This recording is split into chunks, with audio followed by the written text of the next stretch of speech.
ఛత్తీస్గఢ్లో మరో భారీ ఎన్కౌంటర్ జరిగింది. కరేగుట్ట అటవీ ప్రాంతంలో భద్రతా బలగాల కాల్పుల్లో 5గురు మావోయిస్టులు హతమయ్యారు. మృతుల్లో కీలక నేతల్లో ఉన్నట్లు సమాచారం. అగ్రనేత దేవ్జీ కూడా ఉన్నట్లు ప్రచారం సాగుతుంది. అయితే దానిపై అధికారిక ప్రకటన వెలువడలేదు.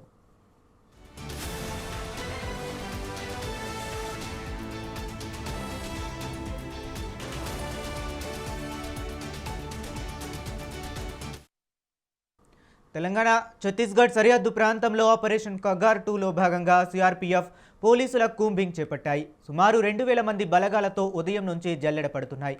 ఈ క్రమంలో మావోయిస్టులు తారసపడడంతో ఇరు వర్గాలు కాల్పులకు దిగినట్లు సమాచారం.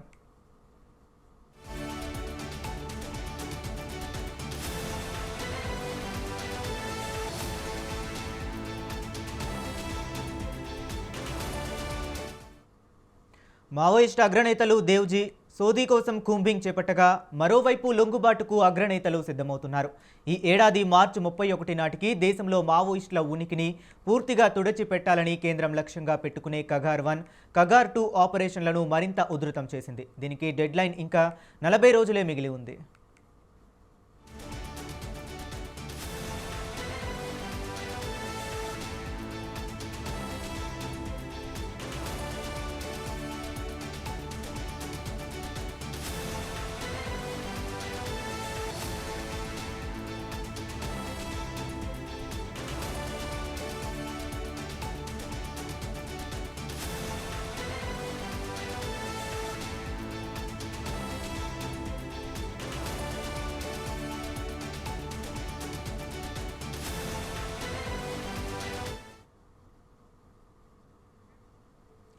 ఛత్తీస్గఢ్లో మరోసారి భారీ ఎన్కౌంటర్ జరిగింది. కర్రెగుట్ట అటవీ ప్రాంతంలో భద్రతా బలగాల కాల్పుల్లో 5గురు మావోయిస్టులు హతమయ్యారు.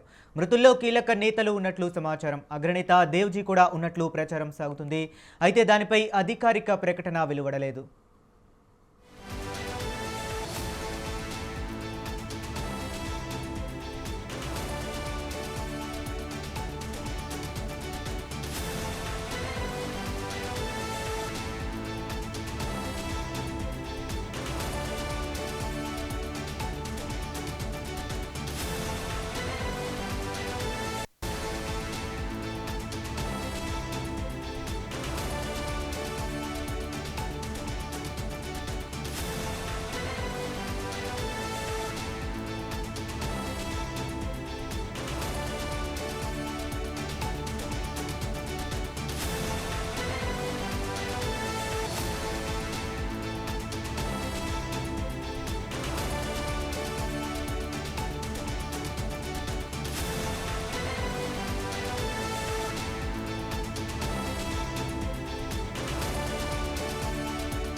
తెలంగాణ ఛత్తీస్గఢ్ సరిహద్దు ప్రాంతంలో ఆపరేషన్ కగార్ 2లో భాగంగా సిఆర్పీఎఫ్ పోలీసుల కూంబింగ్ చేపట్టాయి. సుమారు 2000 మంది బలగాలతో ఉదయం నుంచి జల్లెడ పడుతున్నాయి. ఈ క్రమంలో మావోయిస్టులు తారసపడడంతో ఇరు వర్గాలు కాల్పులకు దిగినట్లు సమాచారం.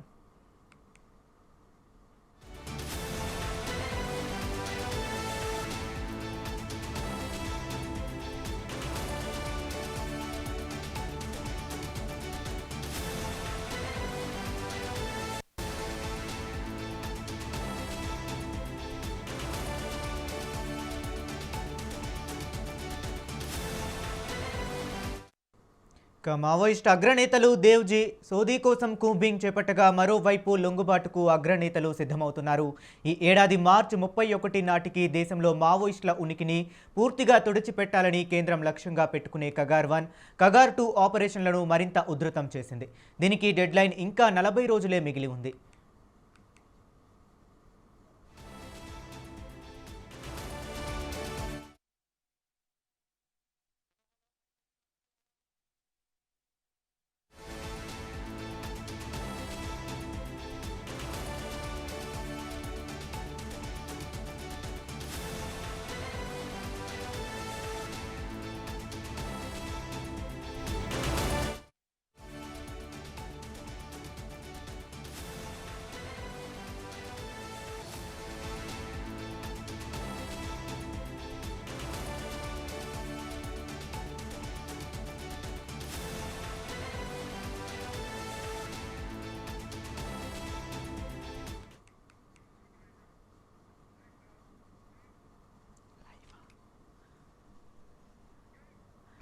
ఇక ఇదే అంశం గురించి మరింత సమాచారాన్ని మా కరెస్పాండెంట్ రాజమౌళి లైవ్ ద్వారా సిద్ధంగా ఉన్నారు. రాజమౌళి చెప్పండి, ఇక మావోయిస్టుల లొంగుబాటుకు సంబంధించిన లేటెస్ట్ అప్డేట్స్ ఏంటి? హరీష్, మొత్తం మీద తెలుగు రాష్ట్రాలే కాకుండా అటు మహారాష్ట్ర, మధ్యప్రదేశ్, ఛత్తీస్గఢ్ ఈ రాష్ట్రాలను చూస్తే గనక ఎక్కడ చూసినా కానీ కేకారణ్యం లాంటి గుట్టలు ఉంటాయి. అరణ్యం అంటే మొత్తం మీద కాకులు దూరని కారడవిలు ఉంటాయి. ఈ నేపథ్యంలో నక్సల్స్ తలదార్చుకోవడానికి, నక్సల్స్ బరి ఉద్యమించడానికి అక్కడి నుంచే మొదలవుతాయి. ఈ నేపథ్యంలో ఛత్తీస్గఢ్ రాష్ట్రానికి, తెలంగాణ రాష్ట్రానికి సరిహద్దులో ఉన్నటువంటి కర్రెగుట్టలు, ఈ కర్రెగుట్టలు అంటే సుమారుగా 8 గుట్టలు ఉంటాయి. 8 గుట్టలు కూడా సుమారుగా 47 కిలోమీటర్ల వ్యవధిలో ఉంటాయి. ఎక్కడికి వెళ్ళాలా, ఏ గుట్టకి వెళ్ళాలా కానీ ఆ గుట్టపైకి వెళ్ళాలంటే దరిదాపు ఎవరికి దొరకదు, అక్కడికి చేరాలంటే ఎవరికి కుదరదు. ఈ నేపథ్యంలోనే కేంద్ర బలగాలు, కేంద్ర ప్రభుత్వం ఆల్రెడీ నక్సల్స్ బరి నేపథ్యంలోనే ఉక్కుపాదం మోపింది. నక్సల్స్ అనే వ్యక్తులు ఉండకూడదు, 2026 మార్చి 31 వరకు మొత్తం మీద నక్సల్స్ బరి అనేది ఒక్కటి కూడా ఉండకూడదు, సస్యశ్యామలంగా ఉండాలి. ఇక ఇండియా అనేది మావోయిస్టుల రహితంగానే ఉండాలి తప్ప మావోయిస్టులు అనే వ్యక్తులు కావచ్చు, లేదంటే గుండాలు అనే వ్యక్తులు కావచ్చు ఎవరు ఉండద్దు. ఎందుకంటే రాత్రి పగళ్ళు ఏదైతే తుపాకుల మోతలు శబ్దాలు కావచ్చు, లేదంటే ఎవరైతే ప్రజలు కావచ్చు, ప్రజాప్రతినిధులు కావచ్చు, వీరు తీసుకువెళ్ళి కొట్టడాలు, చంపడాలు లాంటివి చేయకూడదు మావోయిస్టులు అనేది నేపథ్యంలోనే కేంద్ర ప్రభుత్వం ఒక అల్టిమేట్ దారి తీసుకురావడం ఉంది. ఎందుకంటే దీనికి సంబంధించి ఆపరేషన్ కంగార్ పేరుతో ఈ నేపథ్యంలోనే 2024 ఏప్రిల్ నుంచి స్టార్ట్ చేసిన నేపథ్యం ఉంది. ఈ నేపథ్యంలోనే 2026 మార్చి 31 వరకు నక్సలైట్ అనే పేరు మాత్రం ఉండకూడదు. ఈ నేపథ్యంలో ఇప్పటి వరకు నక్సలైట్లు కూడా చాలా వరకు కూడా లొంగిపోవడం జరిగింది, జనజీవన కలవడం జరిగింది. జనజీవనంలో కలిసిన నక్సలైట్లు వారి యొక్క ఇన్ఫర్మేషన్ గ్యాదర్ చేసుకొని ఇప్పుడు గుట్టలలో ఉన్నటువంటి కొంతమంది ఎన్కౌంటర్ చేయడం కూడా జరిగింది. ఈ నేపథ్యంలోనే ఏదైతే మా నక్సల్స్ బరి ముందటనో ఎప్పుడైతే ఆపరేషన్ కంగారు పేరుతో వచ్చిన 39 మందిని వరకు కూడా ఆ రోజు ఎన్కౌంటర్ చేయడం జరిగింది. దీనికి సంబంధించి 3 బృందాలుగా విభజిస్తున్న నేపథ్యం ఉంది. ఇక ఈ నేపథ్యంలోనే ఒక్కసారిగా సిఆర్పిఎఫ్, ఛత్తీస్గఢ్ పోలీసులు ఈరోజు అంటే తెల్లవారుజామున ఈరోజు సిఆర్పిఎఫ్తో పాటు ఛత్తీస్గఢ్ పోలీసులు ఒకే ఆపరేషన్ మీద కంగారు పేరుతో వచ్చిన నేపథ్యంలోనే కర్రెగుట్టలకు సంబంధించిన నేపథ్యంలోనే అక్కడికి వెళ్ళడం జరిగింది. ఆ గుట్టల సమీపంలో ఏదైతే కేంద్ర కమిటీకి సంబంధించినటువంటి నేపథ్యంలోనే 2024 మావోయిస్టుల కోసం భారీగా భద్రతా బలగాలను ఏర్పాటు చేసిన నేపథ్యంలో ఒక్కరు కూడా ఉండద్దు అనేది ఈరోజు తెల్లవారుజామున అక్కడికి వెళ్ళడం జరిగింది. కేంద్ర కమిటీ ప్రధాన కార్యదర్శిగా ఉన్నటువంటి వ్యక్తిని హతమార్చాలి, దానికి సంబంధించి ఒక జూనియర్ కమాండర్గా ఉన్నటువంటి కమాండర్లకు సంబంధించినటువంటి వ్యక్తిని కూడా హతమార్చాలి. ఈ నేపథ్యంలో ఇక్కడ మనకు ఇంటిమేషన్ ఉంది అని చెప్పేసి అక్కడ వెళ్ళడం జరిగింది. ఈ నేపథ్యంలోనే అక్కడ ఎదురుకాల్పులు ఉదయం చోటు చేసుకున్నాయి. ఈ నేపథ్యంలోనే ఒక్కసారిగా ఎదురుకాల్పుల్లో 5 మావోయిస్టులు కూడా చనిపోయినట్టు సమాచారం. ఈ నేపథ్యంలోనే వారి మృతికి ఎవరెవరు మృతి చెందారనేది ఇంకా అధికారికంగా పోలీసులు ప్రకటించలేదు. కానీ ఎప్పుడైతే 2026 మార్చి 31 వరకు మాత్రం నక్సల్స్ బార్ని క్లోజ్ చేయాలి, నక్సల్స్ అనే పేరు వినపడకుందో నక్సల్స్ను రూపురేఖలు మాపాలి అనేది కేంద్ర ప్రభుత్వం తలుచుకున్నమాట. ఇటు రాష్ట్ర ప్రభుత్వాలతోటి, రాష్ట్ర పోలీస్ శాఖలతోటి ఎప్పటికప్పుడు సంబంధించి చేస్తున్నారు. ఇప్పటికే కర్రెగుట్టను బ్లాక్ కమాండర్గా అక్కడ ఇచ్చిన నేపథ్యంలోనే ఒక్కసారిగా సిఆర్పి బలగాలు కూడా పాగా వేసేయడం జరిగింది. అక్కడ ఉన్న గ్రామాలకు సాగునీరుకు సంబంధించి కూడా వారు చూసుకోవడం జరుగుతుందని చెప్తున్నారు. ఇక ప్రజల వద్దకు పాలన ఎలా అయితే వెళ్తాలో అదేవిధంగా కేంద్ర ప్రభుత్వాలు, రాష్ట్ర ప్రభుత్వాలు సమీక్షంగా దాడి చేసి ఈ నేపథ్యంలోనే పోలీసులతో పాటు మావోయిస్టులను రూపురేఖలు మాపాలనే నేపథ్యంలో మావోయిస్టులను మట్టుపెట్టడం జరుగుతుంది. ఇక ఎవరైనా ఉంటే కూడా స్వచ్ఛందంగా లొంగిపోవచ్చు అనేది ఇప్పటికీ అల్టిమేట్ జారీ చేసినా కానీ ఇటు స్వచ్ఛంద సంస్థలు కావచ్చు, లేదంటే ప్రజాప్రతినిధులు కావచ్చు, చాలా వరకు కూడా నక్సలైట్స్ కొంత వెసులుబాటు ఇచ్చిన తర్వాత వారు అందరూ లొంగిపోతున్నారని చెప్పేసి తెలంగాణ రాష్ట్ర ప్రభుత్వం కావచ్చు, మిగతా కొన్ని పార్టీలకు సంబంధించిన వ్యక్తులు కావచ్చు, ప్రజాప్రతినిధులు కావచ్చు, లేదంటే ఎవరైనా కానీ వెళ్ళినప్పటికీ కానీ కేంద్ర ప్రభుత్వం మాత్రం వారిని ససేమీరా అన్న నేపథ్యం ఉంది. ఇటు అమేష్తో పాటు చాలా వరకు కూడా, ఎందుకంటే మా నక్సల్స్ అనేది ఉంటే కనుక ఇప్పటికీ చాలా ఇబ్బంది కలుగుతుంది. ఎందుకంటే ఛత్తీస్గఢ్ లేదంటే మధ్యప్రదేశ్ కావచ్చు, లేదంటే మిగతా ప్రాంతాలలో చూస్తే కనుక ఏదైతే గుట్టలకి వెళ్ళాలంటే అక్కడ గ్రామాల్లో పెంపొందించాలి, గ్రామాల్లోకి అభివృద్ధి జరగాలంటే రోడ్లు తార్లు వేయడం జరగట్లేదు. అక్కడ వెహికల్ పోతే వెహికల్ని పేల్చేస్తున్నారు, వెళ్ళిన వ్యక్తులను చంపేస్తున్నారు అనే నేపథ్యంతో ఉన్నాయి. కానీ రాష్ట్రం బాగుపడాలంటే, రాష్ట్రం ప్రసిద్ధిగా ముందుకు వెళ్ళాలంటే కనుక నక్సల్స్ అనేది ఉండకూడదు అనేది ఆ సిద్ధాంతంతో ఇదంతా చేస్తున్నట్టుగా కేంద్ర ప్రభుత్వం చెప్తుంది. ఎందుకంటే భారతదేశం ఒక ఉన్నతమైన స్థానంలో వెళ్ళాలంటే నక్సల్ బరి అనేది ఉండకూడదు అనేది కేంద్ర ప్రభుత్వం వాదిస్తున్నమాట.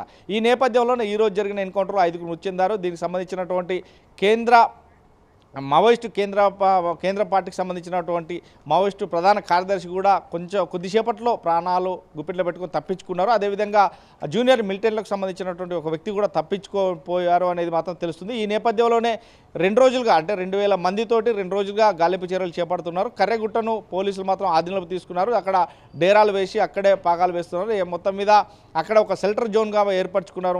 మావోయిస్టుల షెల్టర్ జోన్గా ఉన్న నేపథ్యంలో ఇప్పుడు పోలీసుల షెల్టర్ జోన్గా కూడా మారింది.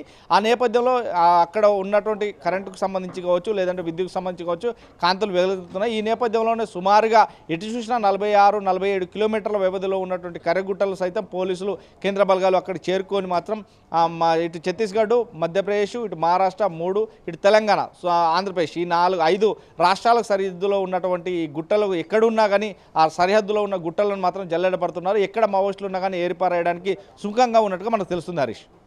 Okay right. అలాగే రాజమౌళి మనం చూసుకున్నట్లయితే ఆపరేషన్ కగార్ 2 ఏదైతే ఉందో దీని ద్వారా అయినా కేంద్ర ప్రభుత్వ లక్ష్యం ఏదైతే ఉందో శాశ్వతంగా ఈ మావోయిస్టులని తుడిచిపెట్టాలనేది అది నెరవేరే అవకాశం కనిపిస్తుందా? హరీష్, మావోయిస్టులు అనే వ్యక్తిత్వం ఎక్కడైతే మొదలైందో ఇది తెలంగాణ రాష్ట్రం ఏర్పడక ముందో లేదు అంటే భారతదేశానికి స్వాతంత్రం రాకముందు వచ్చిన తర్వాత ఉద్యమం జరిగింది. ఎందుకంటే బీడిత ప్రజలను ఏదైతే ఆ పాలకులు వెళ్తున్నారో ఆ నేపథ్యం కావచ్చు, లేదంటే భూస్వాముల పెత్తందారుల కోపం మీద బలైపోయిన వాళ్ళు కావచ్చు, లేదంటే చదువుకున్న వ్యక్తులు ఉద్యోగాలు దొరకక మోకరిల్లినటువంటి వ్యక్తులు కావచ్చు, మనసు సెంచరీలి ఒక ప్రజలకు జరుగుతున్న అన్యాయాన్ని అరికట్టడానికే మావోయిస్టుల ఉద్యమంలో చేరుతారు. ఈ నేపథ్యంలోనే దీనికి ఒక సిద్ధాంతమైన కర్త ఉంది. ఎందుకంటే రియల్గా కాకుండా ఒక ఉద్యమ బాటలో వెళ్ళి సాధించుకోవాలని ఉన్నది. కానీ ఇది ఏదైతే ఉన్నదో ఈ నేపథ్యంలోన ప్రభుత్వాలు కావచ్చు, ప్రజాప్రతినిధులు కావచ్చు, ఇటు అధికారులు కావచ్చు, వీరందరూ ఉన్నప్పటికీ మాత్రం ఉద్యమ బాట పోరుబాటలు నడిచి ఉద్యమాన్ని మరింత ఉవ్వెత్తున ఊసి మనకు రాజ్యాధికారం దక్కాలి అని చూసినప్పటికీ మాత్రం ఇక్కడ అలాంటిది మాత్రం ఏం జరగదు. ఎందుకంటే ఒక వ్యక్తి తనకు అన్యాయం జరిగినప్పుడు ఎదుర్కోవాల్సింది కోర్టులను ఆశ్రయించాలి, పోలీసులను ఆశ్రయించాలి, లేదంటే ప్రజాప్రతినిధులను ఆశ్రయించాలి తప్ప మావోయిస్టుగా మారకూడదు అనేది తీసుకొస్తున్న నిర్ణయాలు. కానీ ఇక్కడ చూస్తే మాత్రం అన్యాయం జరిగిన వ్యక్తి తనను ఎవరు కాపాడలేదు, అన్యాయాన్ని ఎవరు కూడా సహించలేదు, అన్యాయానికి అడ్డుకట్ట వేయలేదు అనేది ఇటు ప్రజలు కావచ్చు, ప్రజాప్రతినిధులు కావచ్చు, ఇటు పోలీసులు కావచ్చు, లేదు అంటే ఇటు కోర్టులు కావచ్చు, ఎవరు కూడా న్యాయం జరగలేదు నాకు అనే వ్యక్తి మాత్రమే ఈ ప్రజాపోరులోకి లేదంటే నక్సలిజంలోకి వెళ్తారు తప్ప వేరే ఎవరు వెళ్ళరు. ఎందుకంటే పెత్తందారుల పెత్తనం ఎక్కువైనా కొద్దీ ఆ ఉద్యమ బాటలోకి వెళ్తారే అనేది వినబడుతున్నమాట. కానీ అల్పి సొరగని వ్యక్తులు మాత్రం ఏదో ఆశాజీవులుగా వాళ్ళు ఆ భూమికి భారంగా ఉన్న నేతృత్వంలో కొంతవరకు మాత్రం ఆ వ్యక్తులు ముందడుగు వేయడానికి పోతే ప్రాణం పోయాలి, పోరాడితే పోరాడాలి తప్ప పోయేదేం లేదు, ప్రాణమే తప్ప. కానీ మిగిలిన వ్యక్తులకైనా మనం న్యాయం చేయగలుగుతాం అనే ధీమలోనే ముందుకు వెళ్ళారు. కొందరు అసలు బారారు, అదేవిధంగా కొందరు న్యాయాధికారులతో కొట్లాడారు. ఇక మిగతా వ్యక్తులైతే తాను చనుచాలించుకోవడానికి ఇక సరిపోతుందని కొందరు అమరులయ్యారు. ఈ నేపథ్యంలోనే ఇప్పుడు కేంద్ర ప్రభుత్వం తీసుకున్నటువంటి నేపథ్యంలోనే మార్చి 31 అంటే 2026 మార్చి 31 అంటే వచ్చే నెల 31 వరకు మాత్రం నక్సలిజాన్ని రూపురేఖలు మాపడానికే పూనుకుంది అని మాత్రం స్పష్టంగా అర్థమవుతుంది Harish. Okay right. Thank you Rajamouli.